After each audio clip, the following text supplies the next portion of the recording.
नमस्कार, आप देख रहे हैं NBC 24। मैं हूं आपके साथ मानसी।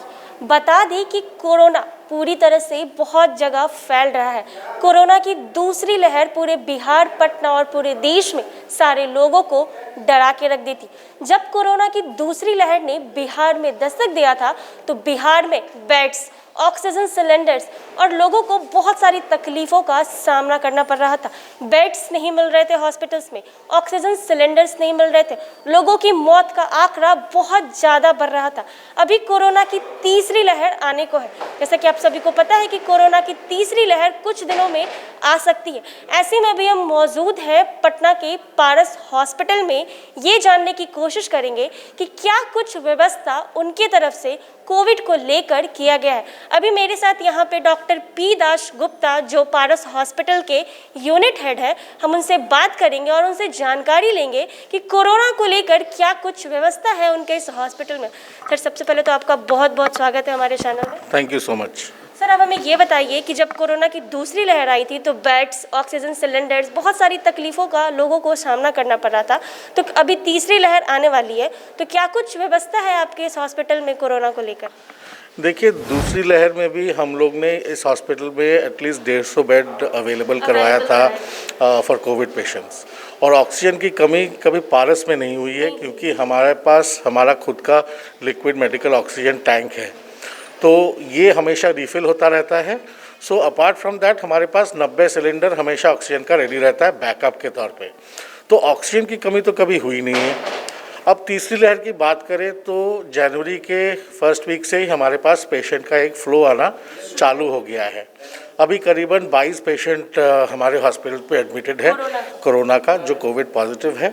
उसमें से 10 पेशेंट ऑलमोस्ट हमारे आईसीयू में हैं और करीबन 12 पेशेंट हमारे पास अभी वार्ड एरिया में हैं।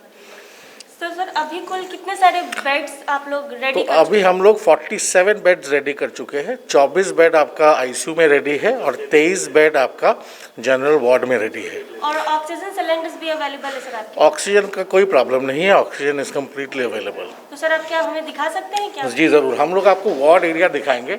ये हमारा जो 23 बेड का एक वार्ड एरिया है कोविड का, वो हम आपको दिखाएंगे, बाहर से ही दिखाएंगे, so that you can understand कि अभी क्या अरेंजमेंट्स हैं। तो आइए हम चलते हैं और देखते हैं इनके पास कितने बेड्स अवेलेबल हैं।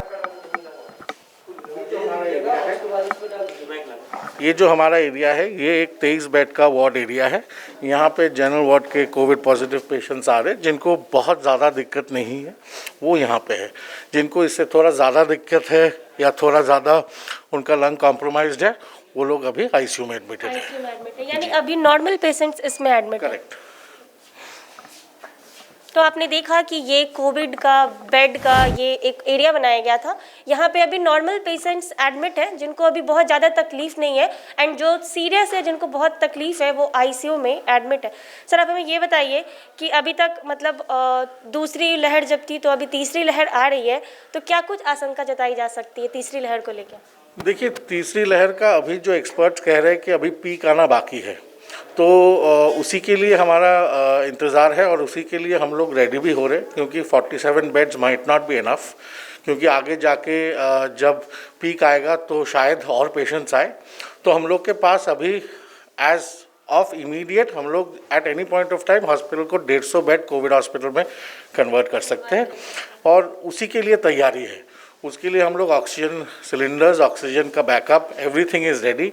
हम लोग इस बार, जैसे हम लोग बिहार वासियों को पिछली बार प्रॉमिस किए थे, इस बार हम लोग एक्मो मशीन के साथ भी रेडी है कि अगर इस वेरिएंट में कोई भी पेशेंट बहुत ज़्यादा सीरियस हो तो उसको एक्मो से हम लोग ट्रीट कर सके। क्योंकि लास्ट टाइम बिहार में कोई भी पेशेंट एक्मो में नहीं गया था, बिकॉज बिहार में था ही नहीं। तो हम लोग पारस हॉस्पिटल पहला हॉस्पिटल ऐसा है जो एक्मो का अवेलेबल करवाया है बिहार वासियों के लिए। ये अभी तक पहला हॉस्पिटल है जो एक्मो का अवेलेबल करवाया है? करेक्ट, बिहार में we are the first hospital. यानी सर, आप लोग अपना एकदम 100 दे रहे हैं, पूरी कोशिश कर रहे हैं जिससे लोगों को तकलीफ ना हो। एब्सोल्युटली कि देखिए, जितनी जानें बचा सकते हैं उतना ही हमारे लिए फ़ायदेमंद होगा, क्योंकि सेकेंड वेव में हम लोग ने देखा है कि बहुत जानें गई है।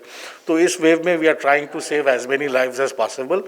तो इसलिए हम लोग हमेशा 100% 24/7 रेडी है पेशेंट्स को टेक केयर करने के लिए।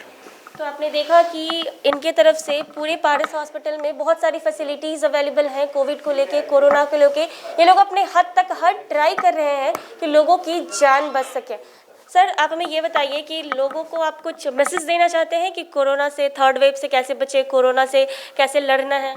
देखिए, जो एक्सपर्ट्स कह रहे हैं कि डबल मास्किंग कीजिए, सैनिटाइज कीजिए, सोशल डिस्टेंसिंग बनाए रखिए।